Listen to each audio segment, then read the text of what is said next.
Hello all, నమస్తే. నేను మీ అభిలాష్. మనమున్నాం తెలుగు పాడ్కాస్ట్, అదే ఆర్జే అభిలాష్ తెలుగు పాడ్కాస్ట్లో. అయితే ఈరోజు మనందరి కోసం ఒక చిన్న కథను తీసుకొచ్చాను. అంటే మెసేజ్ ఉంటుంది అనుకోండి, మీరు అర్థం చేసుకునే దాన్ని బట్టి. అయితే ఒక ఇల్లు తగలబడిపోతుంది. అక్కడ చుట్టూ జనం చేరి చూస్తూ ఉన్నారు. ఆ ఇంటి యజమాని దూరంగా నిల్చొని రోదిస్తూ ఉన్నాడు. ఎంతో అందమైన ఇల్లు. 10 రోజుల క్రితం ఎవరో రెట్టింపు ధర ఇస్తామన్నా కూడా అమ్మలేదు అతను. అందుకే దుఃఖం. ఇంతలో పెద్ద కొడుకు అక్కడికి వచ్చాడు. నీకు తెలియదా నాన్న, 3 రెట్లు ధర వస్తే ఇల్లు నిన్నే అమ్మేశాను. నీకు చెప్పే అంత టైం లేకపోయింది, అందుకే చెప్పలేదు అని అన్నాడు. అంతే, ఆ పెద్దానికి చేత్తో ఏదో తీసేసినట్టు ఒక్కసారిగా వేదన అంతా పోయింది. గుండెల నిండా సంతోషంగా గాలి పీల్చుకున్నాడు అతను.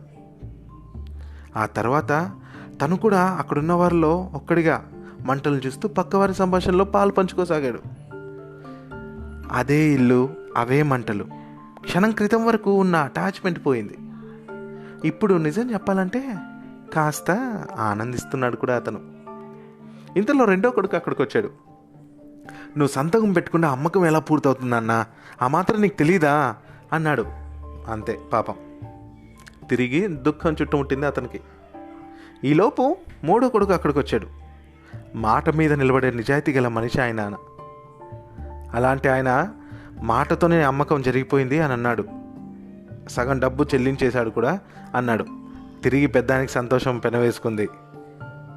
అయితే ఇది నాది అని అనుకున్నప్పుడు దుఃఖం వస్తోంది, కాదు అని అనుకున్నప్పుడు ఆ దుఃఖం పోతుంది. నిజానికి అక్కడ ఏమీ కూడా మారలేదు. ఇదే అండి బుద్ధుడు చెప్పిన నిర్వికార నిర్వాణ యోగం. ఇక్కడ నేను చెప్పడానికి కారణం ఏంటంటే, ఎవరి బాధ అయినా బాధే కదా. మనకి వస్తే బాధ, అవతల వాళ్ళకి వస్తే కాదా.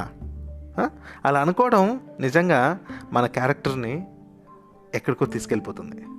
సో కాబట్టి జాలి పడినా పడకపోయినా కాస్తంత ఓదార్పు అయితే ఉండాలి. సో ఈ కథను నేను సోషల్ మీడియా ద్వారా గ్రహించాను అండ్ మీతో షేర్ చేసుకోవాలనుకునేసి షేర్ చేసుకుంటున్నాను. సో నచ్చితే మీ ఫ్రెండ్స్, రిలేటివ్స్ అండ్ మీ సోషల్ మీడియాలో కూడా షేర్ చేయండి అండ్ ఎంకరేజ్ చేయండి. మీ సపోర్ట్ నాకు ఎంతో అవసరం. మీ సపోర్ట్తో మరిన్ని ఎన్నో విషయాలు చేస్తాను. అండ్ మీకు ఇలాంటి విషయాల్లో నేను చేసిన పాడ్కాస్ట్లో ఏమన్నా సరిదిద్దాలనున్నా, మీ సజెషన్స్ ఏమైనా ఇవ్వాలనుకున్నా RJ Abhilash Telugu @gmail.comకి మెయిల్ చేయవచ్చు. Thank you so much.